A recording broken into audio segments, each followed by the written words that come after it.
Gracias por continuar con nosotros y como es habitual a esta hora, aquí en Mega Noticias lo invito a que vayamos a nuestra mesa de análisis. Por ello le doy la bienvenida a Diego Garrido, diputado del PAN en el Congreso aquí de la Ciudad de México. Diego, ¿qué tal? ¿Cómo estás? Muy buena tarde. Muy buenas tardes, Alberto. Muchas gracias por la invitación y saludo a todo tu auditorio. Muchísimas gracias y también le damos la bienvenida a Roberto Rodríguez, investigador del Instituto de Investigaciones Sociales de la Universidad Nacional Autónoma de México. Muchísimas gracias, Roberto, por estar con nosotros. Al contrario, gracias por la invitación. Aquí primero quisiera ir contigo, Roberto. Nuevo modelo educativo, ¿en qué consiste? O sea, tenemos un nuevo modelo educativo. O sea, lo que hizo el gobierno actual fue desbaratar la reforma que le llamaron la mal llamada reforma educativa. Estaba tan mal como para desmantelarla y tenemos nuevo modelo educativo. Es correcto, el propósito del actual gobierno fue justamente ese, de desmantelar la mal llamada reforma educativa. En realidad operó sobre un eje que fue el tema de la evaluación para los docentes. Exacto. Eso era lo principal, ¿verdad? Eso era lo principal, ¿verdad, Roberto? Evaluar a los docentes, que quien tuviera mayor capacidad, grado académico, experiencia, pudiera ocupar los cargos directivos. Así era, ¿no? Y las plazas de maestros y las promociones también. Exacto. Ok. ¿Qué pasó entonces? Bien, entonces se determinó a través de la reforma al artículo 3º constitucional primero y después de la reforma a la Ley General de Educación, el impulsar algunas innovaciones en materia educativa. En realidad fue un acuerdo entre las distintas fracciones parlamentarias y quedó un texto que obliga a la Secretaría de Educación Pública a armonizar planes y programas de estudio a lo que está prescrito en la Constitución y en la Ley General de Educación. Y este es un intento por hacerlo, aunque en muchos aspectos es un intento mal logrado y contrario a las disposiciones de estos textos normativos. Exactamente. Roberto Rodríguez, ¿estaba tan mal la reforma educativa anterior que había que desmantelarla? Pues en realidad, bueno, no, para terminar, para acabar pronto no. El documento que ahora nos proponen como la base de este nuevo modelo omite hacer un diagnóstico sobre las ventajas, desventajas del modelo educativo anterior, sobre los resultados que se obtuvieron a través de él, sobre las experiencias de los docentes, y en lugar de ello usa un repertorio de adjetivos que poco o nada tienen que ver con la forma en que está organizada la educación básica en México y con sus contenidos. Aquí, ¿cómo decirle al ama de casa que nos está viendo en estos momentos, a los padres que están con sus hijos que van en educación básica, en preescolar, primaria o secundaria?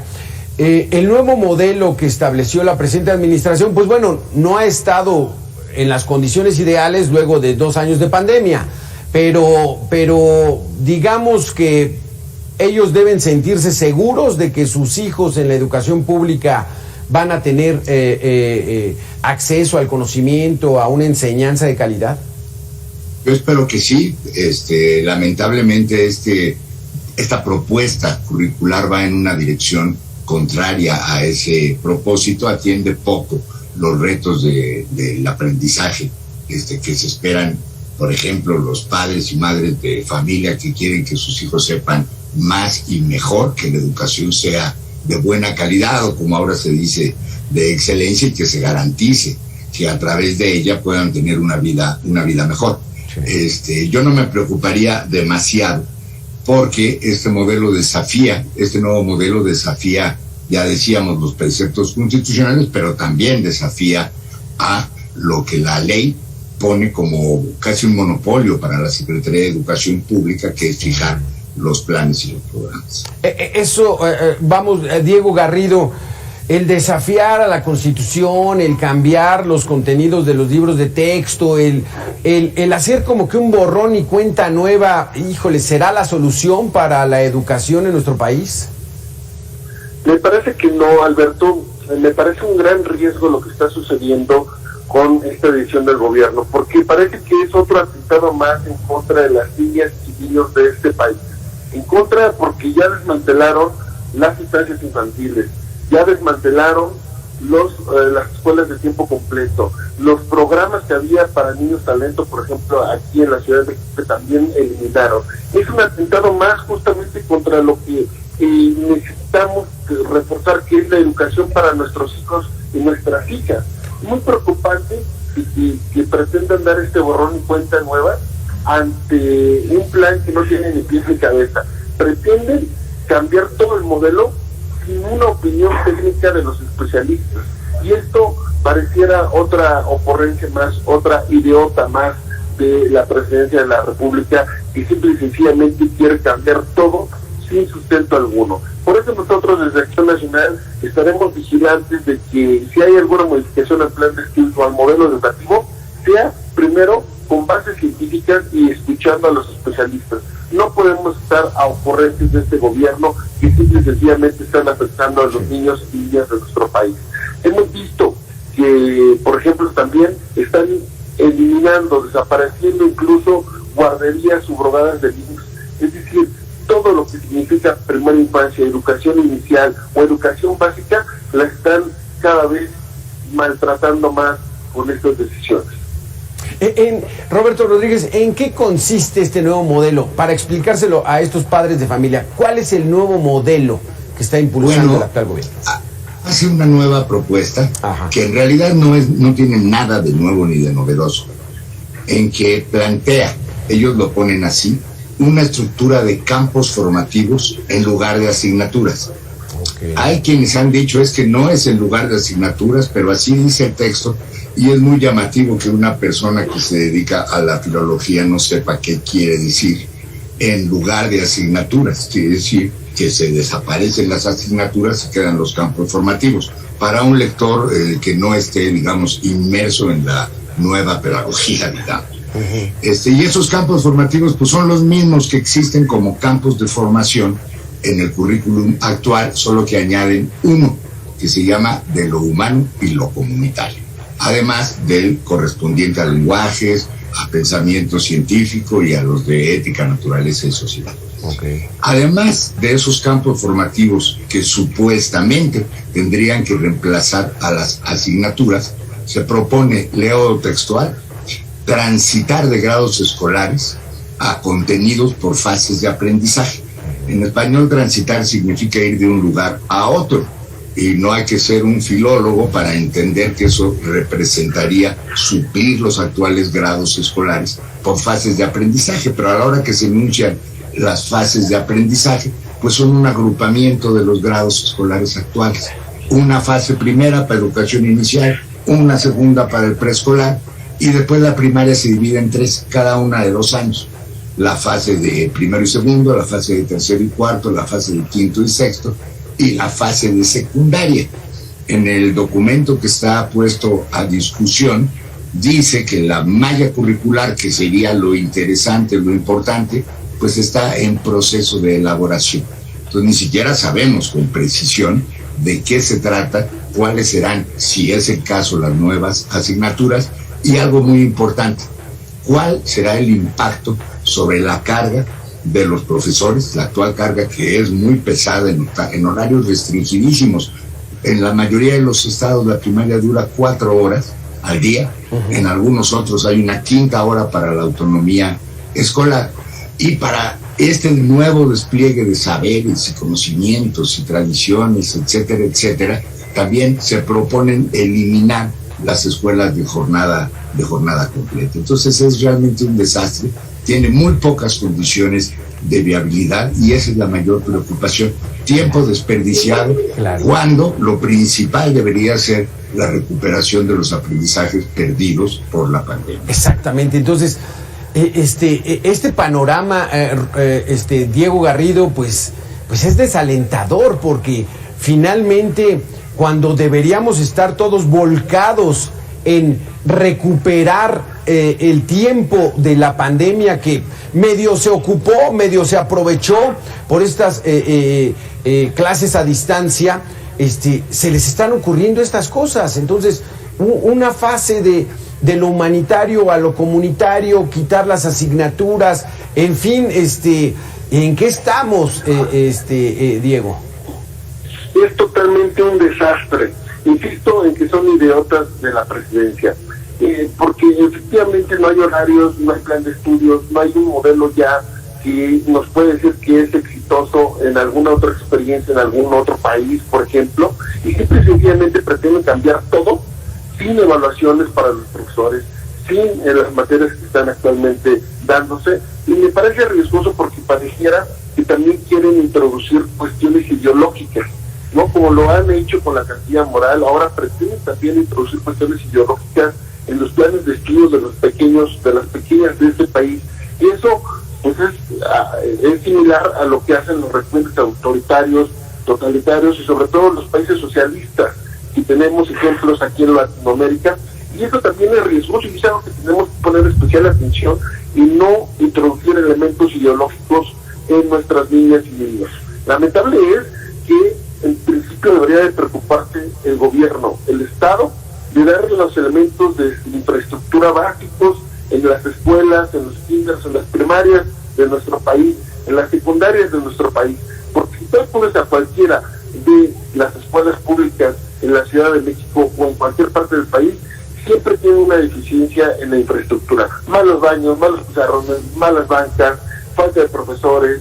De verdad, es lo primero que deberíamos estar preocupándonos y reforzar lo ya existente, eficientarlo, en lugar de querer hacer cambios de gran calado como lo que se está proponiendo con esta nueva ocurrencia de la Presidencia de la República. Exacto. En que los más afectados van a ser las futuras generaciones, que efectivamente vienen de un proceso muy difícil de haber estado encerrados en sus casas, tomando clases por vía remota, por vía electrónica. Algunos, los que pudieron y tuvieron los medios electrónicos y tecnológicos para hacerlo, y ahora quieren hacer este cambio que realmente no abona para la suficiencia educativa de nuestras niñas, nuestros niños. Y esto, lo más preocupante también es de que no solamente va a aplicar para la escuela pública, sino también para las escuelas privadas. Así que cualquiera que pensara que se estaría salvando de este modelo porque inscribe a su hijo o hija en una escuela privada, pues no, porque las directrices las marca la Secretaría de Educación Pública, a las cuales todos se tienen que ajustar. Entonces esto va para una afectación a todos por igual, a todas nuestras niñas, niños y adolescentes del país. Ese punto es importante, Roberto Rodríguez, porque yo dije, bueno, pues los padres que tengan los recursos para mandar a sus hijos a escuela privada, pues bueno, ahí podrían garantizar una mejor educación, pero sí, los planes van para todos. ¿Hay algún país, Roberto, que esté ya aplicando o que haya ya dado resultados con un modelo educativo como este que están planteando? ¿Roberto? Perdón, mira, hay una gran diversidad de modelos y planes de estudios para educación básica en el mundo. Es muy difícil encontrar, digamos, en la aplicación del populismo y la demagogia educativa modelos exitosos, más bien al contrario. Incluso es posible afirmar que los países con mayor solidez en lo económico y en lo social llevan verdaderamente décadas utilizando y perfeccionando los modelos educativos que se han diseñado, y los de la enseñanza básica en realidad son ellos. Es garantizar de matemáticas, de lenguaje, que los que pensar en una trayectoria escolar exitosa. Ese es como un primer objetivo. La primaria ya no es, digamos, un nivel de estudios que esté autocontenido. Por el contrario, la aspiración es tener trayectorias educativas completas, y de lo que se trata es de consolidar lo básico y no acumular en ese nivel de estudios la primaria cuanta cosa existe. Sí. Roberto, porque es fundamental, si se tiene una buena educación preescolar, primaria y secundaria, pues eso motiva a que esos alumnos que están bien preparados, pues bueno, puedan continuar con su trayectoria para llegar a nivel superior. ¿Así es? Exactamente así es, exactamente así es. Es decir, es una preparación, por su nombre lo indica, básica, porque debe tener una continuidad. Y los conocimientos básicos son fundamentales. El tratar de colocar en el nivel de enseñanza básica, en el preescolar, la primaria y secundaria, todo tipo de conocimientos, actitudes, valores, reconocimiento de tales y cuales cosas, hasta educación vial, dice la Ley General de Educación, es un despropósito, es pensar que la población del país solo merece educación primaria y secundaria y que ahí va a encontrar todos los contenidos. Y eso es un despropósito. Diego Garrido, porque lo que está confirmado es de que al tener una buena educación básica, los alumnos, las personas, se van dando cuenta de sus habilidades, de su vocación, de sus intereses, y es ahí donde empieza a despuntar el capital humano para una mejora como país. ¿Así es? Es correcto. Nosotros hemos insistido que incluso no solamente la educación básica, sino la llamada educación inicial, es decir, aquella que se da entre los 2 y 5 años de edad a un bebé, a un niño apenas a esa temprana edad, es fundamental para su desarrollo cognitivo, psicoemocional, social, etcétera. ¿Por qué? Lo hemos insistido y por ello hemos designado para que se reinstalen las estancias infantiles, que eran justamente los espacios en donde se daba esta educación inicial. Nosotros en el Congreso de la Ciudad, desde el Grupo Parlamentario de Acción Nacional, hemos incluso propuesto una ley de educación inicial justamente para que se le dé el peso específico a esta primera educación. Ahora bien, la educación primaria y secundaria evidentemente es fundamental en este proceso que sigue evolutivamente un ser humano y que no es lo mismo, yo lo pongo a consideración de los que nos escuchan. Aquel niño de 6 años que está en primero de primaria versus un niño de segundo año de primaria que tiene 7 años, no es lo mismo el aprendizaje y su desarrollo y justamente las habilidades que va adquiriendo al cabo de los años, y por tanto es natural y es lo óptimo que se encuentren así divididos los años escolares, primero, segundo, tercero, cuarto, quinto, sexto de primaria. Ahora con este nuevo modelo estarían mezclando prácticamente a los niños de 6 y 7, a los de 8 y 9, a los de 10 y 11. Me parece que es incorrecto como se está planteando y justamente lo seguimos insistiendo. Es simplemente un despropósito que es una afectación más a nuestras niñas, a nuestros niños y a la adolescencia del país.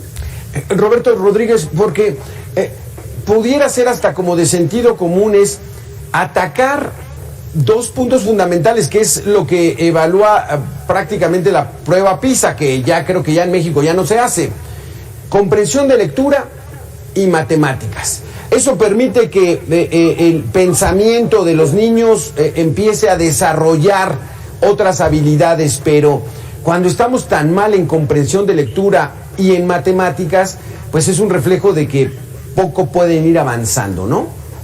Me parece que es así.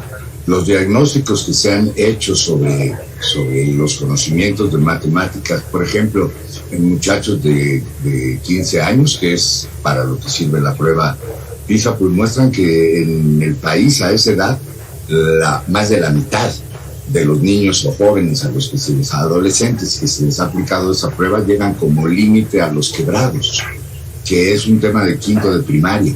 Entonces, de ese tamaño es el retraso en una asignatura que es clave y fundamental en el mundo moderno.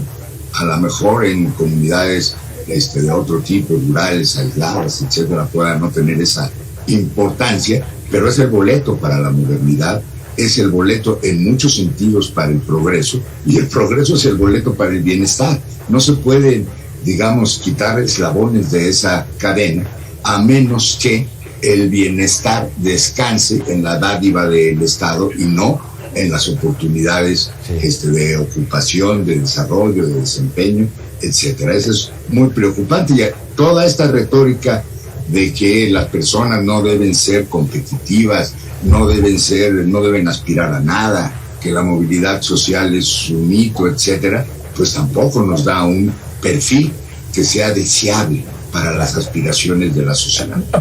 Porque se reduce a esto, ¿verdad, Roberto y Diego? Al no haber la enseñanza de las matemáticas, no se desarrolla el pensamiento lógico, el pensamiento analítico, la concentración, y entonces, pues, aunque nos quieran meter otras materias, hay que trabajar en esas, porque esas van detonando fisiológicamente el desarrollo del cerebro, ¿no, Diego? Correcto, lo que busca Morena es generar una clientela política en las siguientes generaciones, porque entre menos pensante, entre menos razonamiento lógico haya en la población, para ellos va a ser más fácil tener cautivo a alguien que le dan 100, 200, 500 o cualquier apoyo de un programa social, como están acostumbrados a repartir dinero a diestra y siniestra sin objetivos claros.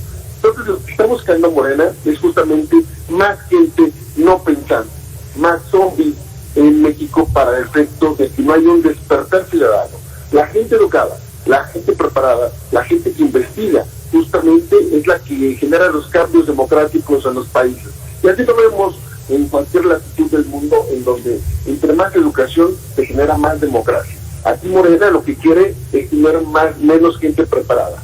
Y así es como está planteando su modelo. Efectivamente, esta retórica de en contra de los aspiracionistas, en contra de los que salen a estudiar, en contra de los profesionistas, en contra de la gente que tiene la cultura del esfuerzo y que con su educación, que con su esmero y que estudiando sale adelante y genera esta movilidad social, es justamente lo que no quiere Morena, que no haya esta movilidad social, que no haya esta superación en los niños, en las niñas, en los adolescentes, en las nuevas generaciones. Quiere un status quo en donde se mantenga más pobres, con menos capacidades de razonamiento y menos educación. Y eso es lo grave del modelo que plantea Morena, porque es un modelo encaminado a generar clientelas electorales y nosotros no lo vamos a permitir. Por eso vamos a hacer una lucha, vamos a hacer un bloque de oposición, un buen dique para hacer que no pasen estas ocurrencias. Esperemos que el presidente no cambie esto a punta de decretazos como está acostumbrado. Esto tiene que pasar por el Congreso de la Unión y por los congresos estatales para hacer una gran reforma educativa en todo caso, y no que sea a punto de circulares, de oficios o de lineamientos administrativos, porque esto merece en todo caso que las cámaras, el Congreso de la Unión y los estatales lo estudiemos, lo debatamos y lleguemos a un buen puerto, y sobre todo detengamos este tipo de ocurrencias. Muchísimas gracias. Muy, muy interesantes sus conceptos, porque está en juego el futuro de nuestro país. Parece un cliché, parece un lugar común, pero no es cierto. O sea, tenemos que apostarle a nuestras nuevas generaciones. Nosotros, como quiera, pues ahí la vamos llevando, ¿no? Nos tocó el sindicato de Jonquitud Barrios, el Bester, en fin. Pero las nuevas generaciones son las que tenemos que ir reforzando. Muchísimas gracias, Diego Garrido, diputado del PAN. Muchísimas gracias, Roberto Rodríguez, investigador del Instituto de Investigaciones Sociales de la UNAM. Gracias por sus conceptos, muy interesante su plática. Muchas gracias. Muchas gracias. Muy buenas tardes. Gracias.